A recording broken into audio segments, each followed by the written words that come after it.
Yo, hey, this shit easy, nigga. Hey, all I'm talking about, nigga, I'm still out here trying to get it. Contender Regime Boxing checking back in with y'all, man. What's happening? So we got Devin Haney versus Jorge Linares.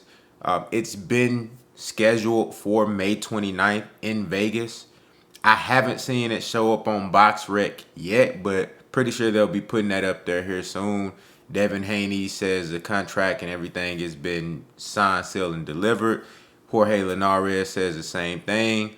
Those guys seem to be locked in for that May 29th date for a showdown at the lightweight division. And I think this is a really good fight considering the state of boxing and the state of the lightweight division, where guys do a lot of talking but not really fighting. You know, of course, you have Teofimo Lopez. He and Lomachenko fought, but of course, they're both top ranked. Bob Arum, of course, didn't mind that fight happening because either way he win. If Teofimo win, hey, you got a new guy that can emerge as a star. If Vasyl Lomachenko wins, hey, we continue to ride the Vasyl Lomachenko wave, and he continues to go on and do whatever he gonna do, right? But if you let Devin Haney fight one of those guys, then you risk so much with all of the belts that you have on that side. So it's a business game, just like every other division in boxing. Well, not every division, because the 154 division, they fight. You know what I'm saying? But for the most part, that's how boxing is being ran right now. But we still have a good fight in Devin Haney versus Jorge Linares. Now, Devin Haney's mandatory is actually supposed to be Ryan Garcia. Ryan Garcia came out and said he just has no interest in fighting Devin Haney, even if it's for a world championship title. He has no interest in fighting Devin Haney right now. The Fortuna fight could have happened, from my understanding, on Bill Haney and Devin Haney's side. They tried to make that fight happen a couple of different times to no avail. So I think this is the next best matchup you can have for Devin Haney to kind of see where he is versus a former world champion in Jorge Linares, a strong fighter. He's been stopped a couple of times, but he's still very strong. Has a lot of hand speed, has really good power. He has a lot of experience and a wealth of boxing knowledge, and he's been in there with top guys. So I definitely think that Jorge Linares will be able to bring something out of Devin Haney that we probably haven't gotten a chance to see yet. Maybe Jorge Linares pushes Devin Haney to the limit, pushes him to his fullest potential, and makes Devin Haney have to fight his way out of a trap, or fight his way out of possibly taking an L, or possibly getting stopped, having to make an adjustment and do something that we really haven't seen from Devin Haney, and just really bring out the best in Devin Haney. I think all of those are possibilities. I think there's also a great opportunity for Jorge Linares to win a championship, to become world champion again. And there's a lot on the line in this fight, of course, with the championship and also with the livelihood of both guys. If Jorge Linares gets beaten badly, or if he doesn't look good, he takes an L, this might be the last opportunity for him to get a world championship title shot. For Devin Haney, he has his title on the line. He has his undefeated record on the line. He has bragging rights on the line, because Devin Haney has been calling out Ryan Garcia, Teofimo Lopez. He even called out Tank Davis. He called out Gary Russell Jr.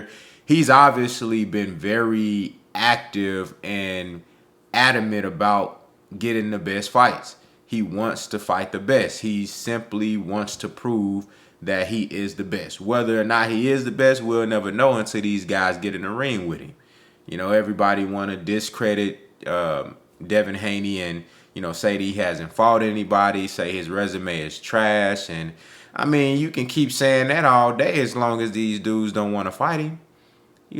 As long as it's the same shit keep on happening, it's going to be a continuous cycle of Devin Haney, your resume trash, when really the guys that you say are the best, they don't want to fight him. So that's the irony of the whole situation. But I do believe that this fight will give Devin Haney an opportunity to prove himself and get a quality win over a quality opponent. And depending on how he gets the victory, you know, if he's able to pull it out, I think that would definitely show him in a different light. Now, of course, no matter how Devin Haney wins this fight, he can go in there and knock out Jorge Linares cold in the first round, and people are still going to criticize him. People still going to, you know, Jorge Linares, he already lost multiple times. He already been knocked out multiple times. Now, granted, this is the best option that he have right now available to him. That's actually a realistic fight that could be made, but they still gonna criticize him. So I'm just looking for the small things. I just want to see how Devin Haney reacts to the speed of Jorge Linares. If he's able to make an adjustment and make Jorge Linares uncomfortable, maybe control Linares with the jab, be able to control the pace and the distance of the fight, be able to show his ring IQ, his ring generalship, and pretty much school Linares. And that's going to be tough with Linares being such a crafty veteran and being in the game for so long and seeing so many different styles and matchups in the ring. It's going to be real tough for Devin Haney to do that. But if he's able to control Linares and fight at his own pace, make Linares do things that Linares don't want to do, put him in uncomfortable positions, and pretty much just control him the whole fight, you know, and dictate the pace of the whole fight. If he can do that, that would be extremely impressive for me, and that'll just furthermore validate my argument for Devin Haney being one of the most skilled and talented young fighters in the game and having a bright future. And, you know, I just can't wait to see him in the ring with these other young guys who, you know, other people claim are the best in the division. So I'm excited about this fight. I think it's a really good fight. I just want to know what y'all think in regard to, you know, the things to look for. What are y'all looking for in this fight? You know, what are the things that stand out to you as far as, you know, what you're expecting to see from both guys in this matchup? So y'all let me know what y'all think down in the comments, man. Contender Regime Boxing. I'll holler at y'all boys, man.